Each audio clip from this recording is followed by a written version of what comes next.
এখন আমরা যাচ্ছি ডনমুয়াং থেকে ব্যাংকক। তো ব্যাংককে একটা ফেমাস বুদ্ধিস্ট টেম্পল আছে যার নাম হচ্ছে ওয়াট অরুণ ফ্রা বুদ্ধিস্ট টেম্পল।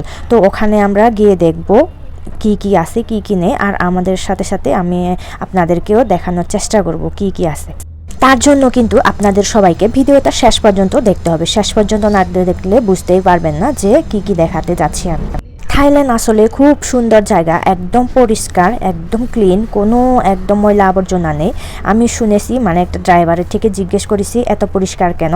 তিনি আমাকে বললেন যে এখানে পরিষ্কার হচ্ছে, এখানে শুধু একজন মন্ত্রী মানে দেখাশোনা করে পুরো থাইল্যান্ডটা। থাইল্যান্ডে নাকি 72টা নাকি কয়টা মানে রাষ্ট্র আছে আর কি, মানে রাষ্ট্র না কি বলবো আমি এটা বুঝতে পারছি না, মানে অনেকগুলো স্টেট আছে। আমাদের এখানে যেহেতু আমরা স্টেট বলি, স্টেট বলবো আর কি, 72টা এরকম স্টেট আছে, যার কারণে সবগুলোই কিন্তু একজনই দেখাশোনা করে, যার কারণে সবগুলোই সমান, সবগুলোই পরিষ্কার আর ক্লিন।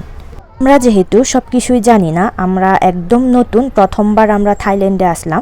তো থাইল্যান্ডে আসার পরে যেহেতু আমাদের অচেনা, তাই আমাদের একজন পরিচিত ভান্তে আছে, একজন পরিচিত ভান্তের থেকে মানে হেল্প নিয়ে আমরা যাচ্ছি।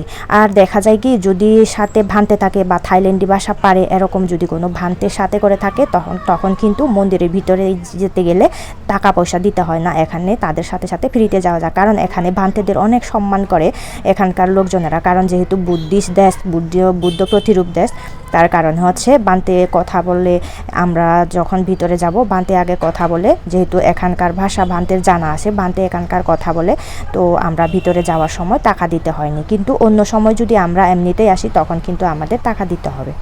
আমরা একদম গেটের ভিতরে এসে পড়েছি। এখন দেখা যাচ্ছে কি সুন্দর করে মন্দিরটা দেখতে পাচ্ছেন অবশ্যই।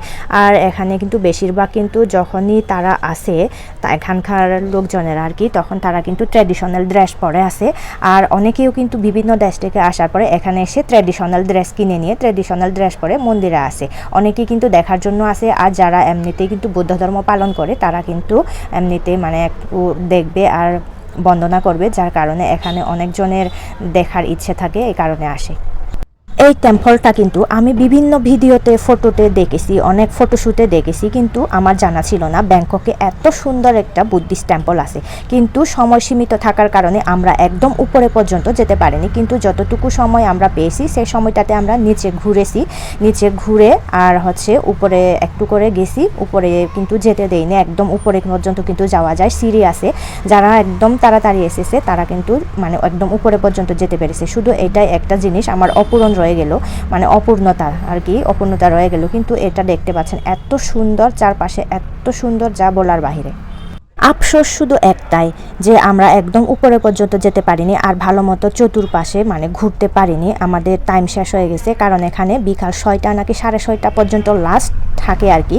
এরপরে কিন্তু কোনো লোক ঢুকানো যায় না, মানে তারা ঢুকায় না। আমরা একদম লাস্ট পর্যায়ে এসেছি, তারপরেও ভান্তে ছিল বলে আজকে ভান্তের অবদানে আজকে আমরা এতটুকু ঘুরতে পেরেছি, নইলে কিন্তু এটাও ঘুরতে পেতাম না। আমাদের লেট হয়ে গেছিল, যার কারণে আমাদের এই সমস্যা।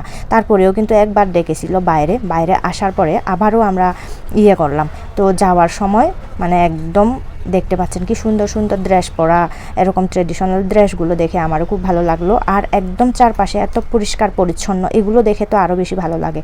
আর মন্দিরের ভিতরে কিন্তু যদি আপনার কোনো বাথরুম লাগে তাহলে কিন্তু বাথরুমেও যাওয়া যায়। আর মন্দিরের বাইরে এটা আরও বেশি সুন্দর, এটাও সুন্দর। আর মন্দিরের ভিতরে গিয়েও মানে আমরা উপরে উঠতে পারিনি। এখানে কিন্তু আমি ছবি তুলেছিলাম, ছবিগুলো আপলোডও করেছি, কিন্তু এই ছবিগুলো এত সুন্দর আসে না, কারণ তখন অনেক রাত হয়ে গেছিলো।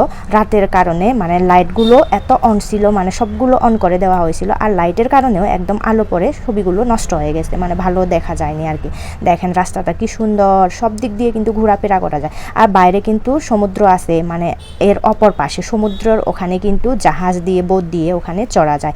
অনেকেই কিন্তু গান বাজিয়ে এখানে চড়ে, মানে রাতের জন্য আর কি, যারা রাতে আসে তারা ঘুরে এভাবে। অনেক সুন্দর, এত সুন্দর মানে আমি না দেখলে বুঝতে পারতাম না। ভিডিওতে ছবিতে যেরকম দেখি তার চাইতেও বেশি সুন্দর। থাইল্যান্ডের ড্রেস পরা এই থাইল্যান্ডি মেয়েদের প্রেমে পড়ে গেলাম, এত এত সুন্দর ড্রেসগুলো আর তাদেরকে এত মানিয়েছে মানে বলার বাইরে।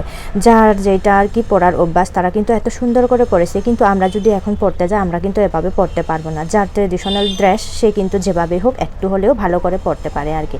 এই যে দেখেন এত সুন্দর, পুরো একদম তাকিয়ে থাকতে ইচ্ছে করে, এখানে থাকতে ইচ্ছে করে। বের করে না দিলে আমি রাত কয়টা পর্যন্ত থাকতাম মানে আমি নিজেও জানি না।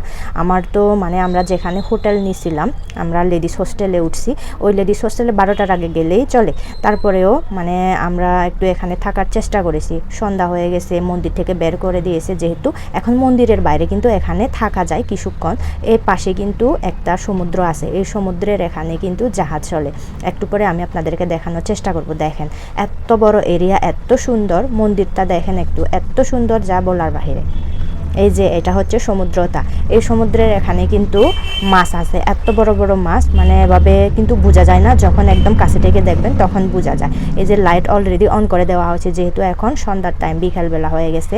এখন কিন্তু জাহাজে করে অনেকেই ঘুরতেছে, জাহাজে করে। ওই যে দেখেন জাহাজ কিন্তু এমনিতে হয়ে গেছে। এখানে কিন্তু টিকিট কাটা লাগে, টিকিট করতে হবে, টিকিট করার পরে আপনি ওখানে যেতে পারবেন আর ঘুরতে পারবেন, কিন্তু মন্দিরে থাকতে পারবেন না। মন্দিরের থেকে আগে আগে বের হয়ে আসতে হবে।